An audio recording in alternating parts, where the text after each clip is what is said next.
Hi friends, video కనుక నచ్చినట్లయితే తప్పకుండా లైక్ చేయండి. మురుగ ఈ రోజు నుంచి రూప నా క్యాబిన్లో కూర్చుంటూ ఏర్పాట్లు చూడు అని చెప్పేసి మురుగకు రాజు చెప్తుండగా అట్నే సార్ అని చెప్పేసి ఈ విధంగా అంటుండగా ఇక మురుగకు ఈలోపు కాల్ వస్తూ ఉంటుంది. ఇప్పుడు చెప్తా సార్ అని చెప్పేసి మురుగ ఫోన్ కట్ చేస్తారు. సార్ ఇక దుబాయ్ నుంచి నేరుగా సారు మన ఆఫీస్కే వస్తున్నాడు అని చెప్పేసి మురుగ రాజుకు చెప్పేసరికి షాక్ అయిపోతాడు. సో ఇక్కడికి వస్తున్నాడా ఆర్ఆర్ కంపెనీలో?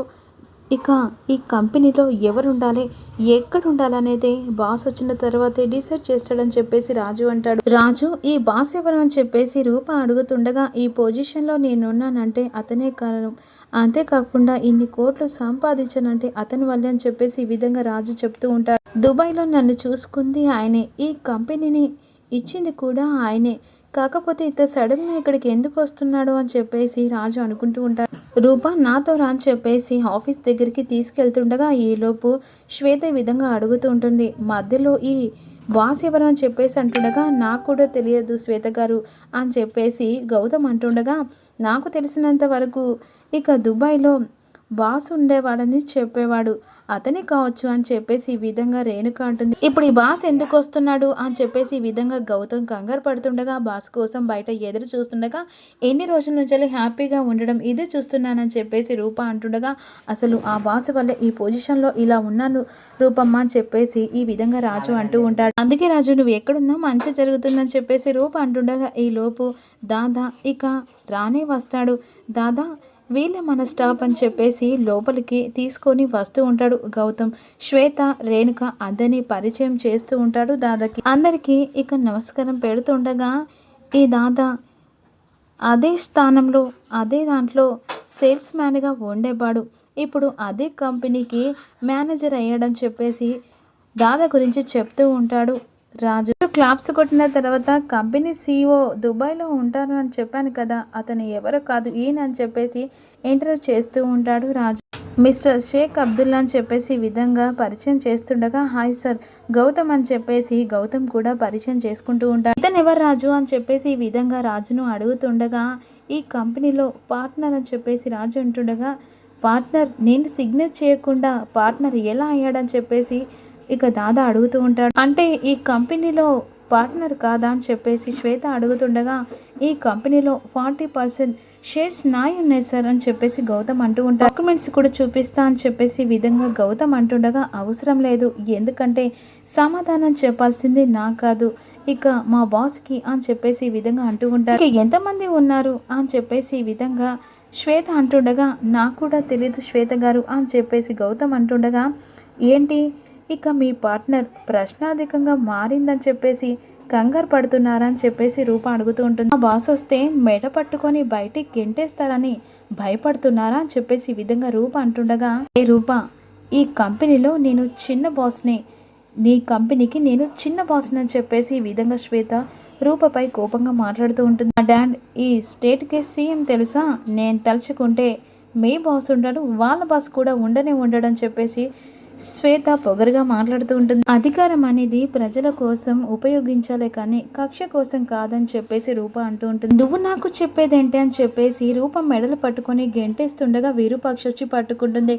అమ్మ అని చెప్పేసి అంటుండగా నిన్ను ఎప్పుడు నిలబెట్టడానికి వచ్చానమ్మా అని చెప్పేసి ఈ విధంగా విరూపాక్షి అంటూ ఉంటుంది. ఈ మధ్య ఈ విరూపాక్షి రూపకు ఏడ సమస్య ఉంటే ఆడికి వచ్చేస్తుంది అని చెప్పేసి మనసులో అనుకుంటూ ఉంటుంది రేణుక. రా రూప అని చెప్పేసి లోపలికి తీసుకొచ్చిన తర్వాత మర్డర్ చేసే వాళ్ళతో ఇక ఈ కంపెనీని ఎలా రన్ చేస్తున్నావు రాజు అని చెప్పేసి ఈ విధంగా విరూపాక్షి రాజును ప్రశ్నిస్తూ ఉంటుంది. ఇది మీకు అనవసరం విరూపాక్షి గారు, ఎందుకంటే ఇది నా కంపెనీ, ఇందులో పార్ట్నర్షిప్ని అని చెప్పేసి గౌతమ్ అంటూ ఉంటారు. శ్వేత గారు కూడా ఉన్నారు, ఈ కంపెనీ గురించి మాట్లాడే అర్హత మీకు లేదని చెప్పేసి గౌతమ్ అంటూ ఉంటాడు. వెంటనే ఈ విధంగా బాయ్ అంటాడు.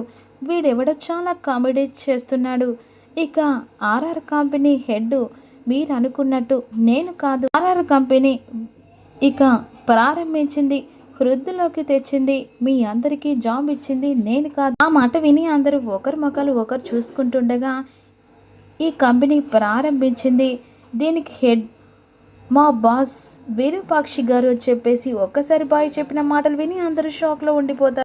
CEO మా బాస్ విరూపాక్షి అమ్మగారు అని చెప్పేసి ఈ విధంగా ఇక బాయ్ పరిచయం చేస్తూ ఉంటాడు. నీకు ఏ అర్హత లేకపోయినా జాబ్ ఇచ్చింది నేనే, కానీ ఇవ్వమని చెప్పింది మాత్రం మా బాస్. చివరికి ఈ 2 సంవత్సరాలలో అందరూ అనుకున్నట్టుగా నువ్వు పైకి రావడం కారణమే మా బాస్ అని చెప్పేసి విరూపాక్షిని పొగుడుతూ ఉంటాడు. ఇక రూప మాత్రం షాక్లో ఉండిపోతుంది. అంటే ఇలా పొజిషన్ ఉండడం కారణం మా అమ్మగారి అని చెప్పేసి రాజు మనసులో అనుకుంటూ ఉంటాడు. అంటే రాజును దుబాయ్కి వెళ్ళేలా చేసి ఇంత నాటకం ఆడిందన్నమాట అని చెప్పేసి ఈ విధంగా రేణుక మనసులో అనుకుంటూ ఉంటాడు. రాజు, ఈ కంపెనీలో ఎవరి అర్హత ఏంటి, ఇక ఎవరు ఎక్కడ ఉండాలనేది నేను డిసైడ్ చేస్తాను, ప్రెస్ మీటింగ్ పెట్టించే అని చెప్పేసి విరూపాక్షి రాజుకు చెప్తూ ఉంటుంది. మాట విని ఒక దగ్గర క్యాబిన్లో ఉండిపోతాడు. రేణుక, గౌతమ్, శ్వేత ఇలా జరిగిందేంటి అని చెప్పేసి అనుకుంటుండగా, అదే నాకు అర్థం కావట్లేదు శ్వేత గారు.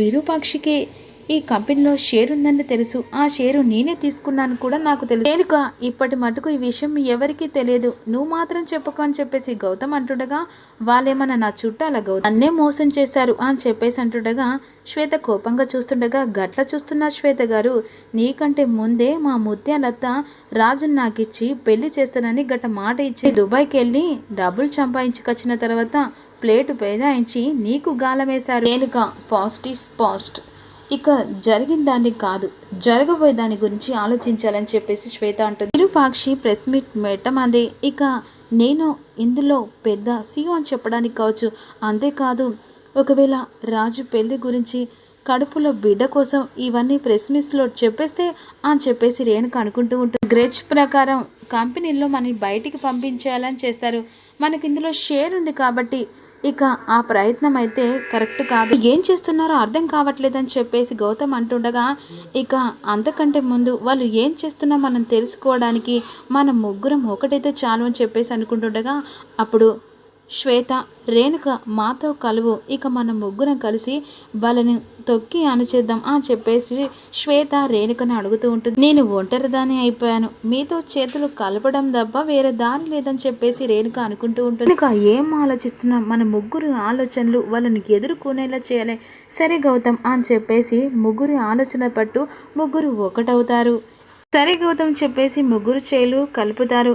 ఇక వెంటనే ప్రెస్ మీట్ పెట్టిస్తుంది.